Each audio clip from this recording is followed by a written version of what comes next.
नमस्कार सभी को। आज का विषय है आपातकाल प्रावधान यानी इमरजेंसी प्रोविज़न। तो भारत के संविधान के भाग 18 में अनुच्छेद 352 से 360 के बीच में जो है वह आपातकाल प्रावधान दे रखा है। तो 3 प्रकार के आपातकाल है। पहला है राष्ट्रीय आपातकाल यानी नेशनल इमरजेंसी, दूसरा है राष्ट्रपति शासन यानी प्रेसिडेंट रूल, तीसरा है आर्थिक आपातकाल यानी फाइनेंशियल इमरजेंसी। तो जब देश की एकता, अखंडता और सुरक्षा खतरे में हो तो आपातकाल की स्थिति पैदा हो जाती है और इस समय केंद्र सरकार के पास अधिक शक्ति आ जाती है और राष्ट्रीय आपात के समय राज्य सरकार निलंबित नहीं की जाती, अपितु वह संघ की कार्यपालिका के पूर्ण नियंत्रण में आ जाती है। तो हमारे अनुच्छेद 352 जो है संविधान का, उसमें युद्ध या बाहरी आक्रमण या शस्त्र विद्रोह से उत्पन्न आपात में राष्ट्रीय आपातकाल घोषित किया जाता है राष्ट्रपति के द्वारा और यह आपात की घोषणा राष्ट्रपति मंत्रिमंडल की लिखित सिफारिश पर करता है और न्यायालय में इसे प्रश्न संगत किया जा सकता है। तो यहाँ पर इसके लिए दोनों सदन यानी लोकसभा और राज्यसभा में यह अनुमोदित होना चाहिए और 1 माह के भीतर और इसके लिए विशेष बहुमत के द्वारा यानी 50% कुल सदस्य होने चाहिए और 2/3 बहुमत से इसका अनुमोदन होना चाहिए।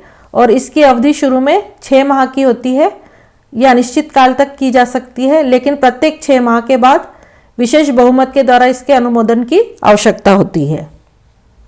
फिर देखते हैं हम जो दूसरा आपातकाल है वह है राष्ट्रपति शासन, जो अनुच्छेद 356 में दे रखा है और राज्यों में संवैधानिक तंत्र के विफल होने से उत्पन्न जो आपात है वह राष्ट्रपति शासन कहलाता है।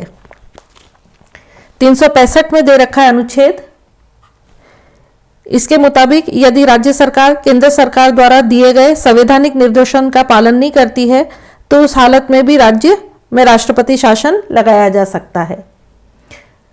तो राष्ट्रपति शासन के लिए संसद के दोनों सदन में इसका अनुमोदन हो जाना चाहिए और इसके लिए 2 माह के भीतर अनुमोदन हो जाना चाहिए और सामान्य बहुमत के द्वारा यानी 50% सदस्य उपस्थित होने चाहिए और इसकी शुरू की अवधि 6 माह की है और उच्चतम अवधि इसकी 3 वर्ष है, लेकिन प्रत्येक 6 माह के बाद साधारण बहुमत के द्वारा इसके अनुमोदन की आवश्यकता होती है। फिर देखते हैं हम तीसरा जो है वह है वित्तीय आपातकाल। यह है अनुच्छेद 360 के अंतर्गत।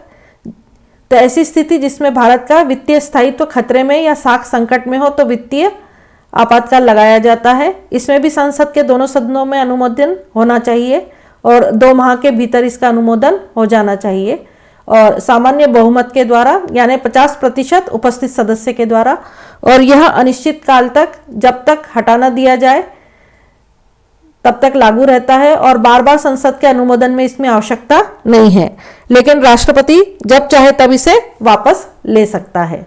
और अब तक जो है 2 आपातकाल लग चुके हैं यानी राष्ट्रीय आपातकाल और राष्ट्रपति शासन कई बार लगा है, लेकिन आर्थिक आपातकाल अब तक नहीं लगा है। तो ये थी जानकारी इमरजेंसी प्रोविजन की। अगले वीडियो में हम नए विषय के साथ आएंगे। तब तक के लिए नमस्कार। हमारे चैनल को लाइक करें, सब्सक्राइब करें और शेयर करें और अपने कमेंट्स बॉक्स में ज़रूर लिखें। धन्यवाद।